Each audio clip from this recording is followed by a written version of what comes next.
আসসালামু আলাইকুম দাদা এই যে এটা দাদি দিছে। আসসালামু আলাইকুম। আমরা তো অবাক কাণ্ড। এই যে এই ব্যাটি আগে দেয়া ছিল রাইস কুকারে দিয়া হয়েছে। এই ব্যাটি চাউল চড়া এই ব্যাটি সহকারে 2 ব্যাটি সহকারে দিছে। এই সুইচ আর উপরে ওটা আছে, নিচার নাম ইচ্ছে না রাইস কুকারের। কত কেবল নতুন নিয়ে আসা হয়েছে, ডিজিটাল হচ্ছে। আমার শাশুড়ি বলছে ডিজিটাল হব, আমরা রাইস কুকারত ভাত রান্না করব।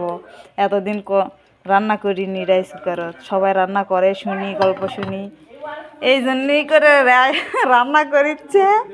এই 2 পট সহকারে দিবে, তাহলে এই পট দিছে নিচে, তারপরে এই চাউল প্যানি সহকারে এই পটে আবার ওই পট আবার এই পটের ভিতর দিছে। দিয়ার পর চুলার ভিতর দিয়ে একেবারে হচ্ছে না চুলা, খালি উপরে উঠে আছে, এটা সুইচ নিচে নামিচ্ছে না।